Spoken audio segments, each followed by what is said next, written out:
मुझे इस बात का दुख होता है कि मैं एक ऐसी सरकार का यहाँ पे समर्थन कर रहा हूँ जहाँ पे अपराध पूरी तरीके से बेलगाम हो चुका है। चिराग पासवान जी एक तो अपनी सरकार और नीतीश जी पे उंगली उठा रहे हैं और दूसरा ये दिखा रहे हैं कि वो कितने कमज़ोर हो चुके हैं। आज वो कहते हैं तो अनुभव की कमी है।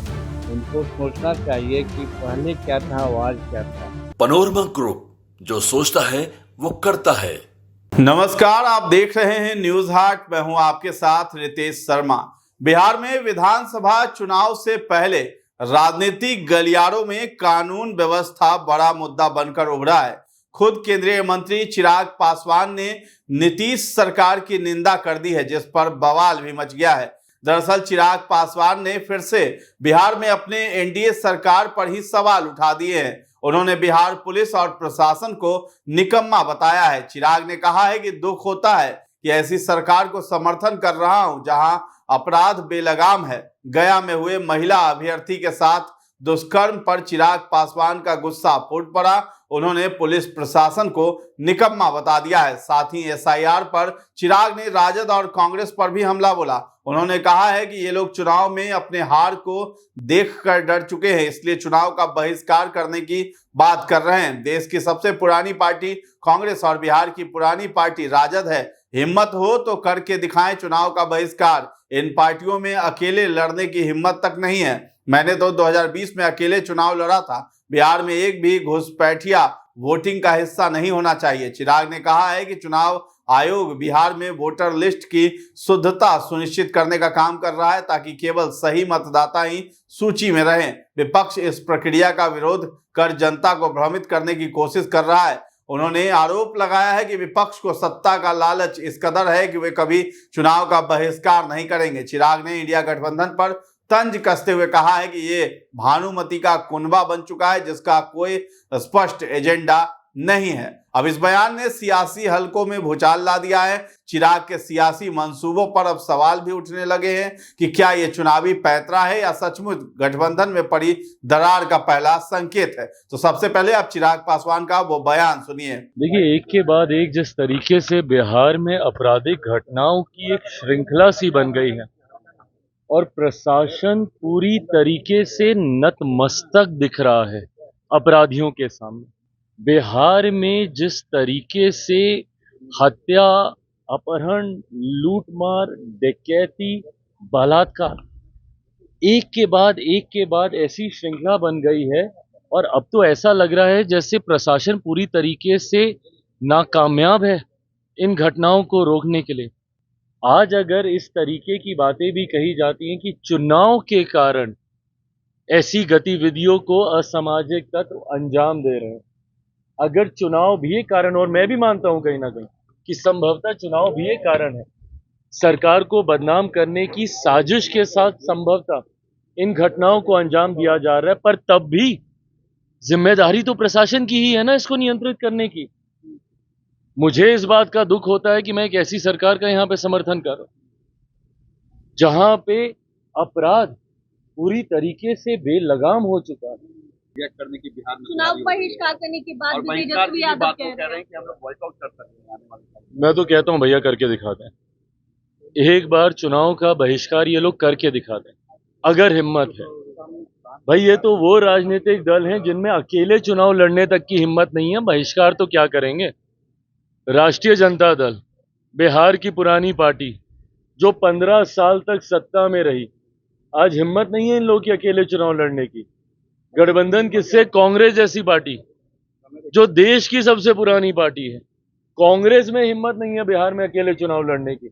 भैया चिराग पासवान में इतनी हिम्मत तो थी ना कि 2020 में मैंने अकेले चुनाव लड़ने का दम दिखाया, वो भी तब जब मेरे नेता का निधन उस वक्त हुआ था, जब पहले चरण का नामांकन चल रहा था। है हिम्मत तो लड़के दिखाएं अकेले।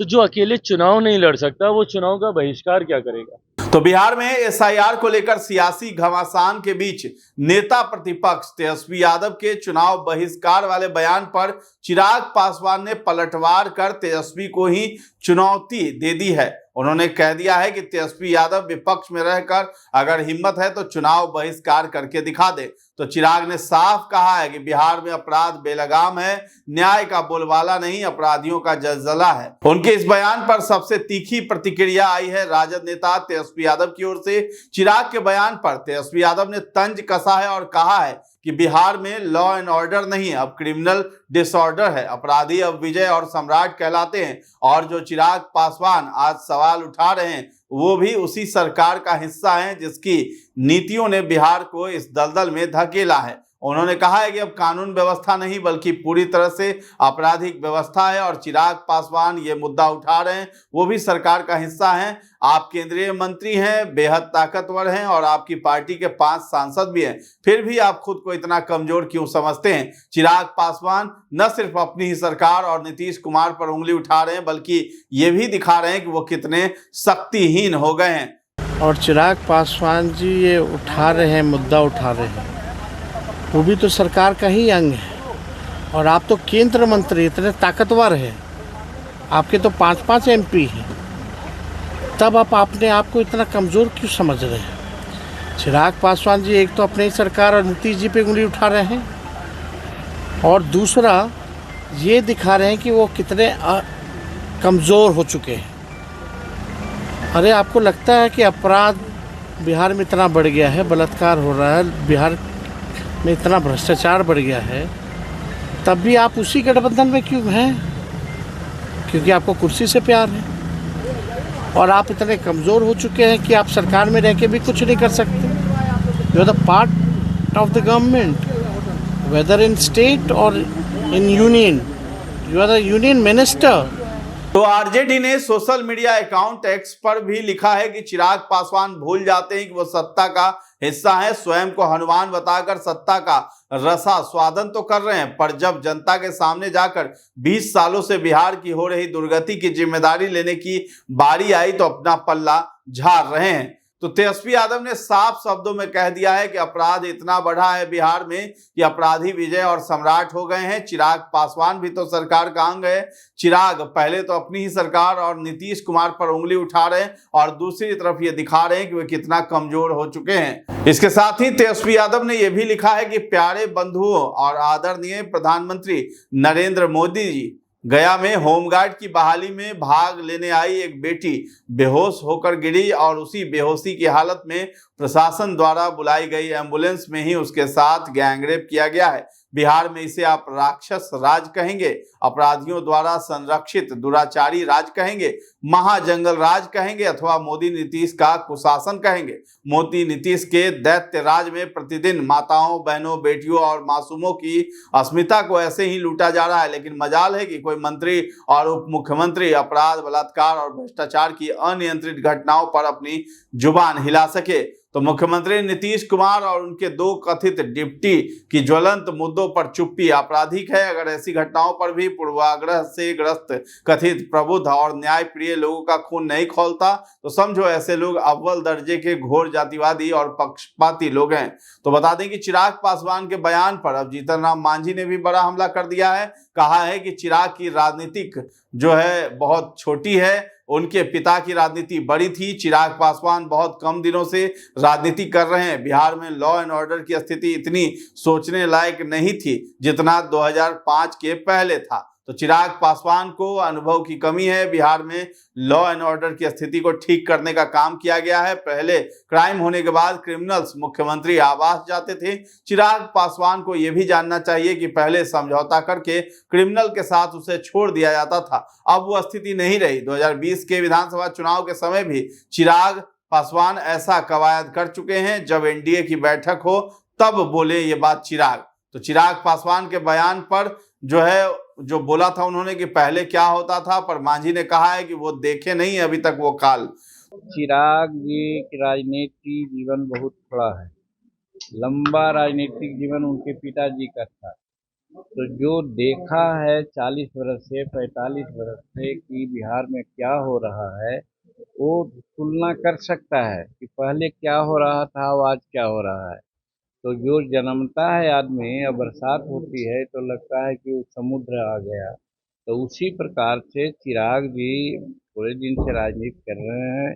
बिहार में क्या हो रहा था, क्या जा रहा था, उनके पिताश्री जानते थे, भाई राम विलास पासवान जी।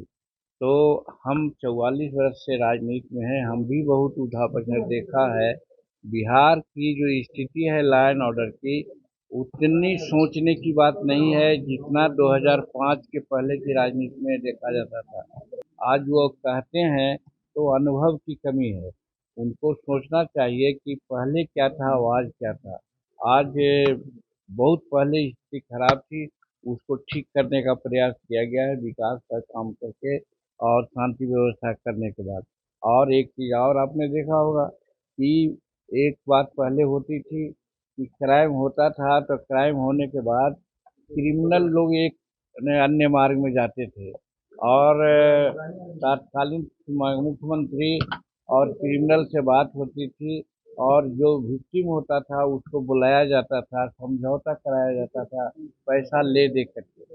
आज वो बात तो नहीं है। शायद चिराग को एक बात जानना चाहिए कि पहले ये भी होता था कि किसी की गाड़ी अपहरण कर लिया, किसी का लड़का को अपहरण कर लिया गया और हुआ कि इतना पैसा दो, तो एक अन्य मार्ग में आकर के उसमें समझौता हुआ। तो गया की घटना पर जीतन राम मांझी ने कहा है कि कार्रवाई की जा रही है, जो भी राहत होगा हम पीड़ित परिवार को देंगे। आप देख रहे हैं कई केस में एनकाउंटर भी किए जा रहे हैं, कानून व्यवस्था खराब हो सकती है लेकिन त्वरित कार्रवाई भी हो रही है। टेबल पे गौर के लिए गई थी लेकिन एम्बुलेंस के लोग मिलकर उसके साथ गैंगरेप कर देते हैं। आप वहाँ से एमपी है, क्या कहेंगे? घटना हुई है, जघन्य घटना है, घटना का हम निंदा करते हैं, लेकिन जो घटना हुई है उसके उपरांत वहाँ के जो कल्प्रिट है, जो इसके लिए जवाबदेह है, उसको कड़ी सजा देने की कार्रवाई चल रही है और विक्टिम महिला को जहाँ तक हो सकता है जो राहत का सामान देने की बात है वो भी दी जाएगी और आगे नहीं ऐसा हो इसके लिए प्रशासन को वहाँ पर हम भी कह रहे हैं और प्रशासन खुद इस पर तत्पर है। यही हम कह रहे थे कि यहाँ घटना हो जाती है लेकिन घटना के बाद त्वरित कार्रवाई होती है। आपको बता दें कि लालू यादव ने भी नीतीश सरकार पर बड़ा हमला बोला है। सोशल मीडिया अकाउंट एक्स पर लिखा है कि बिहार में अब 70,000 करोड़ का घोटाला, सरकार में बैठे एनडीए के लोग बिहार को दीमक की तरह खोखला कर चुके हैं। मुख्यमंत्री नीतीश और प्रधानमंत्री मोदी की बेलगाम अपराध और बेतहाशा भ्रष्टाचार पर चुप्पी आपराधिक है। नीतीश के राज में लाखों करोड़ के 100 से अधिक घोटाले हुए हैं। सरकार मानती भी है घोटाले हुए हैं लेकिन कोई जांच नहीं, कोई दोषी नहीं। तो बिहार में विधानसभा चुनाव से पहले हो रहे एसआईआर यानी स्पेशल इंटेंसिव रिवीजन को लेकर सियासी बवाल जारी है। विपक्षी दलों ने इस प्रक्रिया को लेकर सरकार के खिलाफ मोर्चा खोल रखा है। सियासी संग्राम यही नहीं थमता है। कांग्रेस ने तेजस्वी यादव के उस बयान पर भी चुटकी ली जिसमें उन्होंने चुनाव बहिष्कार की धमकी दी थी। कांग्रेस ने कहा है कि यह बयान चुनावी असमानता की पीड़ा को दर्शाता है, लेकिन कांग्रेस ने साफ कर दिया है कि वह हर हाल में चुनाव के लिए तैयार है। हालांकि सभी विकल्प भी खुले हैं। तो अब सवाल ये उठता है कि क्या चिराग पासवान का यह हमला नीतीश सरकार पर पहला और आखिरी था या फिर चुनावी मौसम में एनडीए के अंदर ही कोई गुप्त खेल चल रहा है। तो बहरहाल बिहार में इस बार सियासी विषाद पर मोहरे जल्दी जल्दी पलट रहे हैं। सरकार के अपने ही साथी अब सवाल पूछ रहे हैं और विपक्ष मौके की तलाश में कमर कस चुका है। सियासत की शतरंज में अब राजा कौन होगा और प्यादा कौन, इसका फैसला जल्द ही मतदाता की उंगली करेगी, बटन दबाकर, सत्ता हिलाकर। तो फिलहाल इस खबर में इतना ही है। न्यूज़ हाट के साथ बने रहें और अभी तक हमारे चैनल को आपने सब्सक्राइब नहीं किया तो जरूर कर लें। धन्यवाद।